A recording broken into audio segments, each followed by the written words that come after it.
নমস্কার বন্ধুরা, আমরা ভাব, ভাবেশ এবং কারক সম্পর্কে পড়ছি এবং আমি বলেছি আমরা জানি যে জ্যোতিষ বিচার করতে গেলে ভাব, ভাবেশ এবং কারককে জানা অত্যন্ত জরুরি। ভাব, ভাবেশ এবং কারক যদি আপনি না জেনে থাকেন তাহলে আপনার পক্ষে জ্যোতিষ বিচার করা কিন্তু দুষ্কর হয়ে যাবে, অসম্ভব। তো ভাব কিভাবে বলবান হয় আমরা শিখেছি, ভাবেশ কিভাবে বলবান হয় আমরা শিখেছি, ভাব কিভাবে পীড়িত হয় সেটা আলাদা ভিডিওতে শিখেছি, ভাবেশ কিভাবে পীড়িত হয় সেটাও আমরা শিখেছি আলাদা ভিডিওতে। আমরা আজকে শিখব কারক কিভাবে বলবান হয় এবং এই ভিডিওতেই আমরা জানবো কারক কিভাবে পীড়িত হয়। সুতরাং ভিডিওটা খুব মনোযোগ সহকারে দেখবেন, খুব জ্ঞান লাভ করতে পারবেন। যারা জ্যোতিষ শিখতে চাইছেন তাদের তো প্রত্যেকটা অধ্যায় আমার দেখা উচিত, প্রত্যেকটা অধ্যায় মনোযোগ সহকারে দেখবেন। শুধু এই অধ্যায়টা ভালোভাবে জানতে চাইছেন তারাও দেখতে পারেন ভিডিওটা। তো এখানে আমরা জানবো কারক কিভাবে বলবান হয় এবং কারক কিভাবে পীড়িত হয়। কারক বলবান এবং পীড়িত হচ্ছে কিভাবে সেটা আমরা জানবো, ঠিক আছে? তো কারক কিভাবে পীড়িত হয়, বলবান হয় জানার জন্য আপনাকে কারক সম্পর্কে জানতে হবে। এখানে আমরা কিন্তু স্থির কারক বলছি, মানে নট চেঞ্জেবল। এখানে স্থির কারক মানে স্থিরই থাকবে। মানে আমি স্থির কারক মানে কোন গ্রহকে বলা হয়, কোন ঘরের স্থির কারক কোন গ্রহ সেটা সম্পর্কে একটা বিস্তারিত ভিডিও ছেড়েছি, একটা অধ্যায়। সেটা আপনারা দেখে নেবেন, সেটার লিঙ্ক আমি ডেসক্রিপশানে দিয়ে দেবো অথবা আই বাটনে আপনারা দেখতে পারবেন। তো সেই ভিডিওটা বিস্তারিত যদি দেখেন তাহলে খুব মজবুত হবেন স্থির কারক সম্পর্কে। স্থির কারক অ্যাকচুয়ালি কী, আসলে কি, সেটা সম্পর্কে একটা ভালো জ্ঞান লাভ করতে পারবেন। আমি এখানে শর্টে বলে দিচ্ছি, কিন্তু আমি আরেকবারও বলছি যে শর্টে যেটা বলছি সেটার থেকে ভালোভাবে আপনি যদি বিস্তারিত ভিডিওটা দেখেন, ঠিক আছে? তো আমি শর্টকাটে বলে দিচ্ছি স্থির কারক কোনটা, কোন ঘরের স্থির কারক কী। যেমন 1 নম্বর, মানে এটা আমি লগ্ন কি লিখেছি, 1 নম্বর এখানে লিখেছি, মানে এটা মেষ লগ্ন।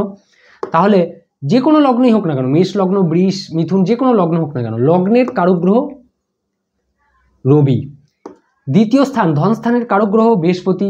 তৃতীয় স্থানের কারক গ্রহ মঙ্গল। চতুর্থ স্থানের কারক গ্রহ চন্দ্র। পঞ্চম স্থানের কারক গ্রহ রবি। ষষ্ঠ স্থানের কারক গ্রহ মঙ্গল। সপ্তম স্থানের কারক গ্রহ শুক্র। অষ্টম স্থানের কারক গ্রহ শনিদেব। নবম স্থানের কারক গ্রহ রবি। দশম স্থানের কারক গ্রহ বুধ। একাদশ স্থানের কারক গ্রহ বৃহস্পতি। দ্বাদশ স্থানের কারক গ্রহ শনিদেব। এটা স্থির কারক। স্থির কারক মানে হলো কোনো চেঞ্জ হবে না, লগ্ন যাই হোক না কেন। যদি কর্কট লগ্ন হয় তাহলেও দ্বিতীয় স্থানের অধিপতি, দ্বিতীয় স্থানের কারক গ্রহ বৃহস্পতি হবে। যদি তুলা লগ্ন হয় তাহলেও দ্বিতীয় স্থানের কারক গ্রহ বৃহস্পতি হবে। যদি কুম্ভ লগ্ন হয় তাহলেও দ্বিতীয় স্থানের কারক গ্রহ বৃহস্পতি হবে। যাই হোক না কেন, লগ্ন যাই হোক না কেন, লগ্নের কারক গ্রহ রবিদেব হবে। যদি মকর লগ্ন হয় কারক গ্রহ রবিদেব। যদি তুলা লগ্ন হয় কারক গ্রহ, লগ্নের কারক গ্রহ রবি। তার মানে কি, কারক চেঞ্জ হবে না, রাশি চেঞ্জ হয়ে যাবে, লগ্ন চেঞ্জ হয়ে যাবে, কিন্তু কারক একই থাকবে।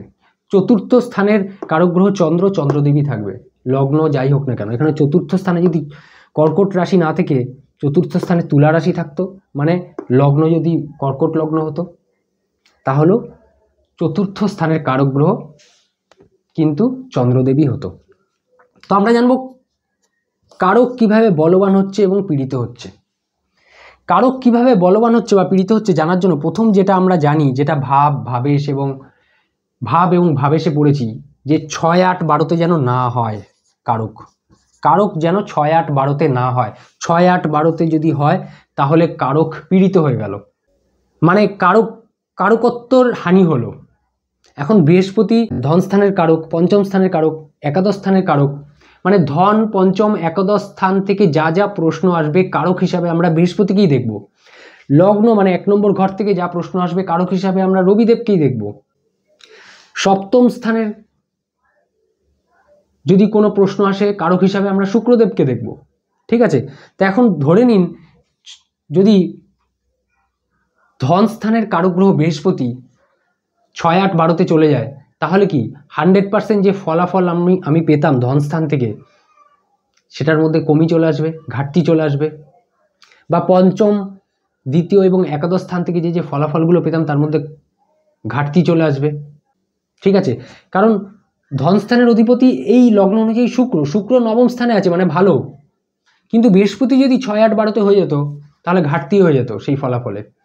এখন সেই ব্যক্তি ধনহীন হবে বা নির্ধন হবে সেটা নয়, কিন্তু কারণ নবম স্থানে এইখানের অধিপতি মানে ভাবেশ, ভাবপতি তো সঠিক স্থানে রয়েছে, ভালো ঘরে রয়েছে। তার মানে সেই ব্যক্তি যে ধনহীন হবে, 6, 8, 12-তে কারক গ্রহ চলে গেলেই যে ধনহীন হবে বা নির্ধন হবে সেটা নয়। কিন্তু যদি এখানে বৃহস্পতি এই লগ্ন অনুসারে দেখতে পাচ্ছেন যে কেন্দ্রেই রয়েছে, মানে 1 নম্বর লগ্নেই রয়েছে, মানে 6, 8, 12-তে না তো কারক রয়েছে, না অধিপতি রয়েছে, তার মানে এটা ভালো। তার মানে কোথায় হলে ভালো হবে? যদি গ্রহ কেন্দ্র ত্রিকোণ স্থানে হয়। কেন্দ্র কোণ কোনগুলো?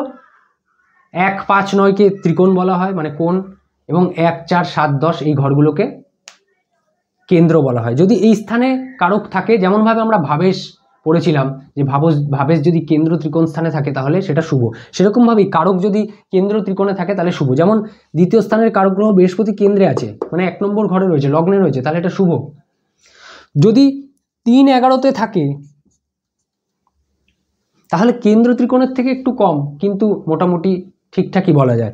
যদি দ্বিতীয় স্থানে যদি থাকে তাহলেও খুব একটা খারাপ বলা যায় না। এটা আপনারা লিখে নেবেন যে কারক 6, 8, 12-তে থাকলে অশুভ, কেন্দ্রীয় ত্রিকোণে থাকলে শুভ, 3, 11-তে থাকলে মোটামুটি ঠিকই আছে, দ্বিতীয় স্থানে থাকলেও মোটামুটি ঠিক আছে, খুব একটা অসুবিধা নেই। ঠিক আছে, এটা আপনারা লিখে নেবেন। তাহলে 1 নম্বর পয়েন্ট আমরা পেলাম যে কি করে কারক বলবান হচ্ছে এবং পীড়িত হচ্ছে। 2 নম্বর পয়েন্ট কি রয়েছে? কারক যেন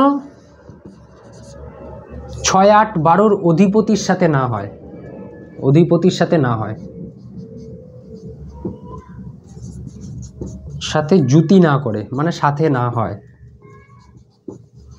না 6, 8, 12-তে হোক সেটা ভালো, না 6, 8, 12-র অধিপতির সাথে হোক সেটা ভালো। তার মানে কি শুভ গ্রহের সাথে যদি থাকে, তাহলে বলবান হয়ে গেল, মজবুত হয়ে গেল, লিখে নেবেন এগুলো। অশুভ গ্রহের সাথে থাকলে তাহলে কারক দুর্বল হয়ে গেল, তার কারকত্বের হানি হলো।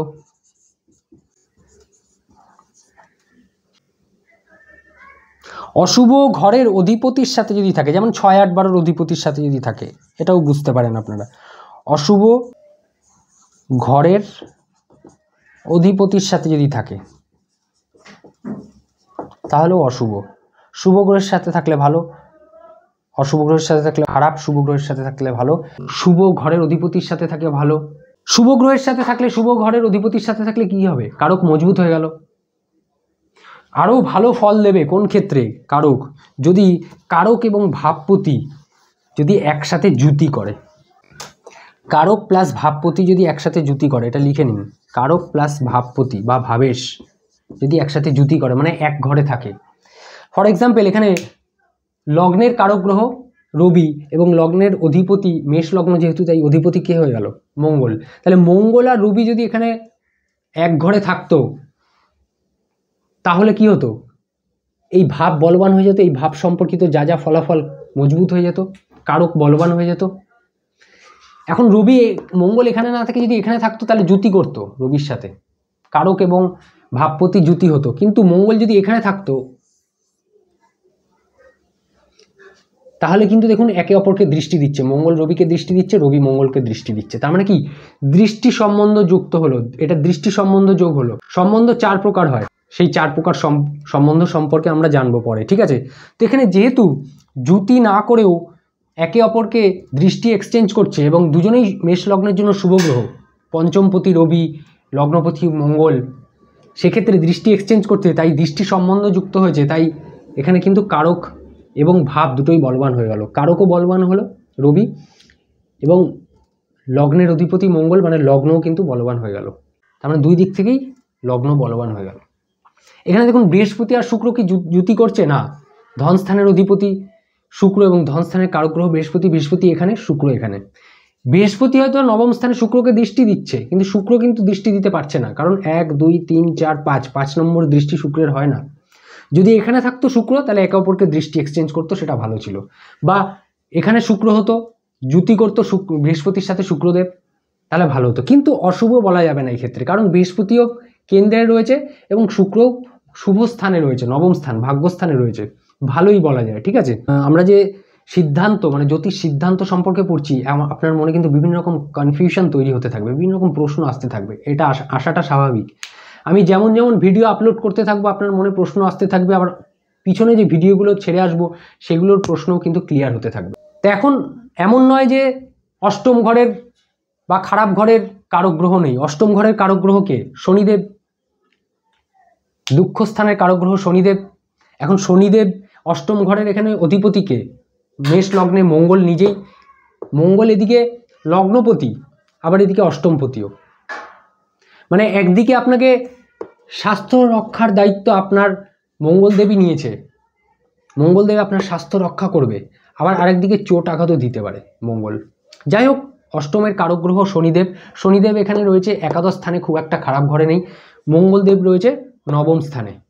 দুজনে কিন্তু জুতি করছে না। যদি দুজনে জুতি করতো একসাথে তাহলে বলা হতো এই ঘর সম্পর্কিত ফলাফলগুলো মজবুত হবে, জাতকের আয়ু দীর্ঘায়ু হবে, এটা বলা যেত। ঠিক আছে, তার মানে কারক এবং ভাবপতি যদি জুতি করে তাহলে বোঝা যাচ্ছে যে সেই ঘরের ফলাফল ভালো হবে। এবং যদি অশুভ ফলদাতা গ্রহ হয় তাহলে অশুভ ফলও দেবে। মানে অষ্টমের অধিপতি মঙ্গল কিন্তু যেমন স্বাস্থ্যের রক্ষা করবে সেরকম চোট আঘাতও দেবে, অশুভ ফলও দেবে। মানে আপনার পিতা যদি কোর্টের জাজ হয়, বিচারপতি হন, আপনি যদি কোনো অন্যায় করে থাকেন বা অন্যায় না করেন, বিচারক হিসাবে কিন্তু উনি বিচার প্রদান করবেন। যদি আপনি অন্যায় করে থাকেন আপনার জন্য শাস্তিও উনি প্রদান করবেন। হ্যাঁ, যেহেতু উনি আপনার পিতা, তাই আপনার জন্য ভালো উকিল দাঁড় করিয়ে দেওয়া, আপনার জন্য আপনাকে সহায়তা করা, সেগুলো উনি হয়তো করবেন, কিন্তু বিচার ওনাকেই করতে হবে। তার মানে একদিকে উনি আপনার পিতা, আপনার হেল্প করতে চায়, আর একদিকে উনি বিচারপতি। মানে আপনি খারাপ করুন বা ভালো করুন, বিচার কিন্তু ওনাকে করতে হবে, এবং দরকার হলে দণ্ডও দিতে পারেন উনি। তো সেরকমই মঙ্গল এই ঘরে, এই লগ্নের ক্ষেত্রে শুভ, কিন্তু প্রয়োজনে কিন্তু দণ্ডও দিতে পারে। মানে চোট আঘাত এগুলোর সম্ভাবনাও দেবে যখন মঙ্গলের দশা আসবে, মঙ্গল যখন এই ঘরটাকে অ্যাক্টিভ করবে। তো আশা করি বুঝতে পারলেন যে কিভাবে কারক বলবান হয়, কারক কিভাবে পীড়িত হয়, সেগুলো আপনারা বুঝতে পারলেন। যদি বুঝতে না পারেন কমেন্টে জানাবেন, আমি কমেন্টে অ্যান্সার দেওয়ার চেষ্টা করব। আমি অনেকের কমেন্ট জমে গেছে, আমি রিপ্লাই দিতে পারিনি, তার জন্য আমি অত্যন্তভাবে দুঃখিত আপনাদের কাছে। আমি সময়ের অভাবে আমি কমেন্টগুলো রিপ্লাই দিতে পারিনি, তো আমি একটু সময় করে কমেন্টগুলো রিপ্লাই দেবো, ঠিক আছে? তো আশা করি আপনারা ভিডিও বুঝতে পারলেন। ভিডিও ভালো লাগলে অবশ্যই লাইক করবেন। ভিডিও দরকার হলে ডাউনলোড করে রাখুন, একটা ভিডিও 10 বার দেখুন ডাউনলোড করে, যাতে আপনার ডেটা না খায়। 10 বার দেখুন সেই ভিডিওটা। আমি যে অধ্যায়গুলো পড়াচ্ছি এগুলো কিন্তু ফ্রি নয়। এগুলো আপনি যদি কোনো জায়গায় শিখতে চান আপনাকে টাকা নিয়ে শিখতে হবে, ফিস দিয়ে শিখতে হবে। সেগুলো আমি ফ্রিতে শেখাচ্ছি। তাই এই ভিডিওটা ডাউনলোড করে রাখুন, 10 বার দেখুন দরকার হলে, এতে আপনি উপকৃত হবেন। ঠিক আছে? তাহলে ভেতর থেকে আপনি জিনিসটা মজবুত হবেন, অন্তস্থ হবে জিনিসটা। তো চলুন দেখা হবে পরের ভিডিওতে। ভালো থাকুন, সুস্থ থাকুন।